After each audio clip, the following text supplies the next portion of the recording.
Assalamualaikum warahmatullahi wabarakatuh. Perkenalkan, nama saya Lulu Latifah. Nomor induk mahasiswa 20381092108.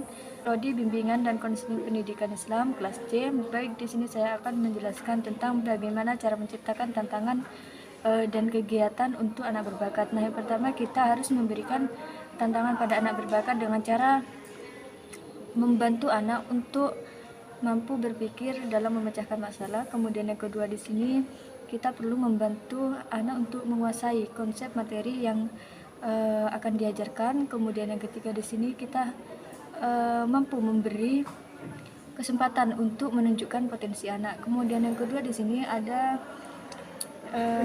cara dalam memberikan tantangan pada anak berbakat oleh orang tua atau guru. Yang pertama, kita harus memberikan alat dasar, kemudian berlatih dengan proses, kemudian yang ketiga bekerja dengan masalah nyata.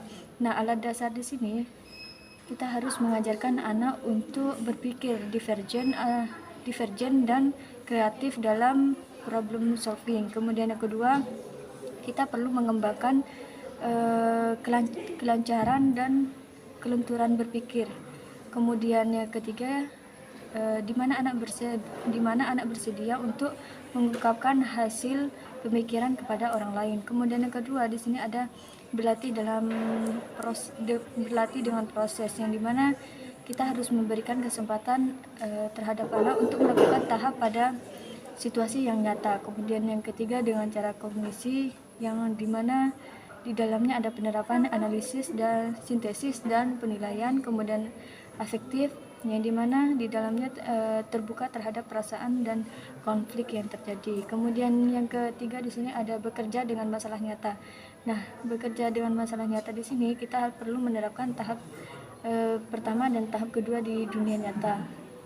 Nah, langkah-langkahnya dalam menciptakan tantangan di sini kita perlu memberi pemanasan yang berupa pemanasan secara mental. Kemudian yang kedua, kita sumbang saran tetapi tidak menentukan kritik.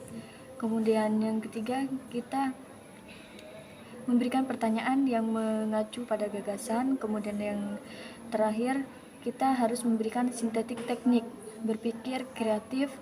Kemudian berpikir kreatif yang menggunakan analogi dan metafora untuk membantu menganalisis masalah dan mengembangkan berbagai sudut yang ditinjau. Kemudian cara merancang kegiatan untuk anak berbakat, yang pertama kita harus menyediakan materi dan informasi sesuai dengan tingkat membaca, kosakata, dan informasi. Kemudian yang kedua, kita harus memberikan instruksi dan tugas kelompok